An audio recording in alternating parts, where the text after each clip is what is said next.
Okay, we have one other combination circuit we want to look at, which is the binary comparator, or frequently called the digital comparator. Okay. What I'm going to look at is just an exclusive OR.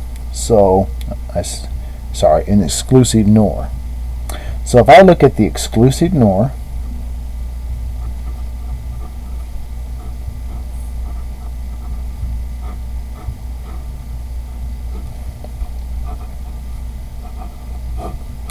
its truth table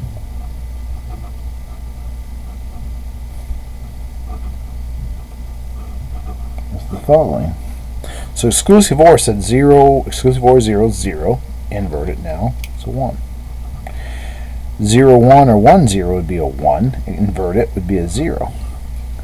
If I have 1 exclusive OR 1, I get a 0 out, invert it, and I get a 1. Now this has a, if you look at this, you might notice that what this is it's a natural binary comparator. If A and B are identical, I get a 1 out. It doesn't matter if they're both 0 or both 1. If there's a 0, 1 or 1, 0, they're different, and I get a 0 out. So I can pretty easily do a comparator. This is just a single bit, but I could also take one where I can just expand it, and I can say, okay, let's have A0 in, B0 in. I'm going to run it through and compare those two. Then I'll take A1 and B1 in and compare those two. So I have two binary values where A is A1, A0. So these could be 0, 0, 0, 1, 1, 0, 1, 1. That's just the 2 bits. B likewise. So I just want to see if these two 2-bit values are identical. Well, if A0 and B0 are identical, I get a 1 out. If A1 and B1 are identical, I get a 1 out. And then I'll just run both of them through an AND gate. So if both of these are 1, they're both identical, and I get a 1 out. You can see that I could expand this very easily. I could come down and have, I could do this as a 4-bit comparator.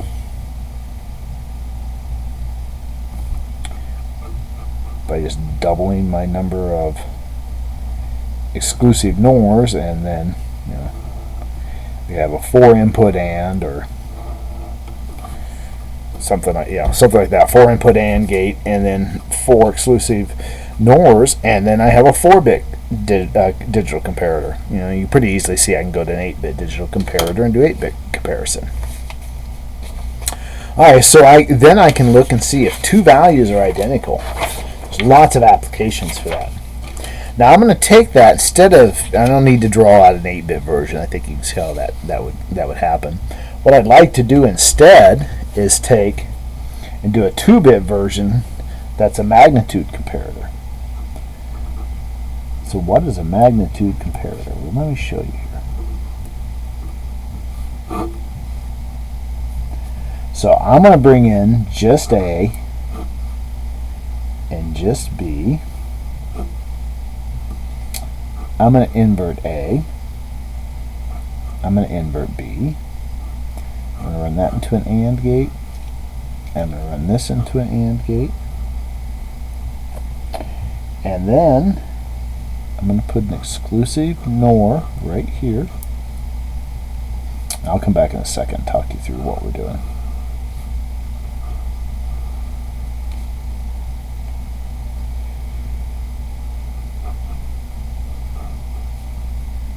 Now this gives me 3 outputs,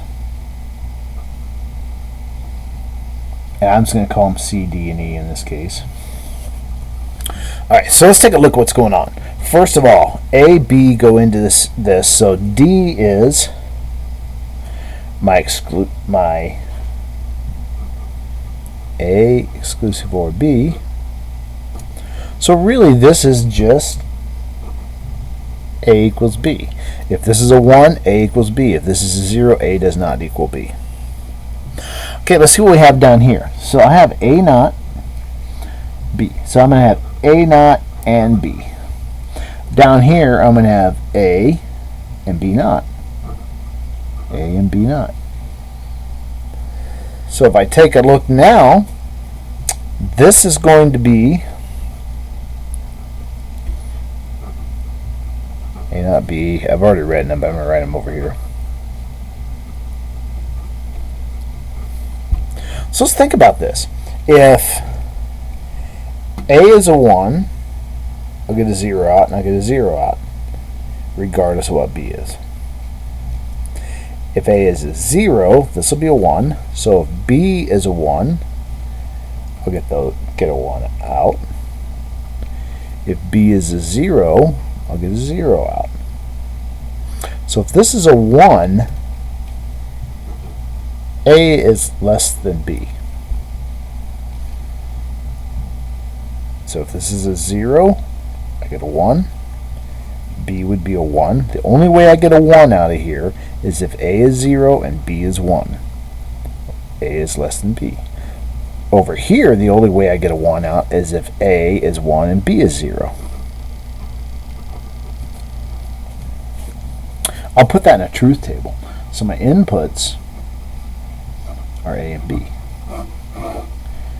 My 4 possible inputs are there. Now my outputs, I'm going to write them down with that logic. So when A is greater than B, or A equals B, or A is less than B. Let's do the center one first because that's just the exclusive NOR. So I can just write 1, 0, 0, 1, right? A and B are equal, I get a 1 out. A and B are equal, I get a 1 out. They're not, I get a 0 out. Okay, now let's check the others.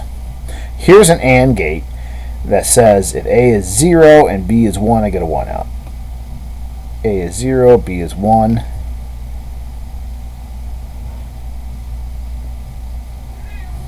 get a 1 out. Otherwise, I'll get a 0. Right? With the AND gate, I only get the one possible 1 out. Okay, down here, if A is 1 and B is 0, A is 1 and B is 0, I get a 1 out. So once again, if this is a 1, the only way it is if A is greater than B. A is greater than B. If this is a 1, it's only going to be when B is greater than 1. B is greater than A. B is greater than A. It's the only case where either one's greater. Otherwise, we're equal and get that out.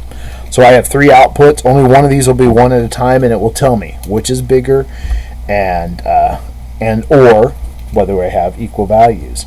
So now we've expanded again to our magnitude comparator. Okay, as we go forward into these combination circuits, we're going to want to pull everything we know from our background in doing general combination circuits and doing